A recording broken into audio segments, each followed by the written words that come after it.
ఓం నమో భగవతే రుద్రాయ. మీ మనసులో ఉన్నటువంటి ఏ కోరికైనా సరే నెరవేరాలి అంటే ఇప్పుడు నేను చెప్పబోయేటటువంటి శివ మంత్రాన్ని ప్రతిరోజు కూడా 108 సార్లు కనుక జపం చేసుకున్నారు అంటే ఆ కోరిక నెరవేరేటటువంటి అవకాశాలు చాలా ఎక్కువగా ఉంటాయి. అయితే ఈ మంత్ర జపము చేసుకున్న తర్వాత ఓం నమ శివాయ అనేటటువంటి మంత్రాన్ని కూడా మీరు 11 సార్లు చెప్పుకోవాలి. ప్రధానంగా ఉద్యోగంలో ఆటంకాలు ఉన్నా, లేదా ఉద్యోగం రావటంలో కానీ, లేదా ఉద్యోగంలో అభివృద్ధి కలగాలి అన్నా సరే, అలాగే వివాహం ఆటంకాలు తొలగిపోయి వివాహం జరగాలి అన్నా, సంతానం కలగాలి అన్నా, లేదా ఆర్థికంగా అభివృద్ధి చెందాలి అన్నా, వ్యాపారంలో లాభాలు పొందాలి అన్నా సరే ఈ శివ మంత్రాన్ని మీరు ప్రతిరోజు కూడా 108 సార్లు రుద్రాక్ష జపమాల సహాయంతో చేయటానికి ప్రయత్నం చేయండి.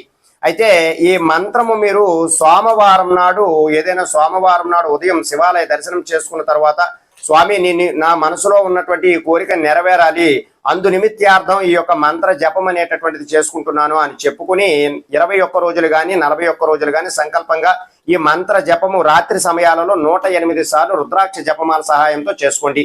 ఆ మంత్రం ఏమిటి అంటే ఓం శ్రీం హ్రీం క్లీం నమః శివాయ స్వాహ.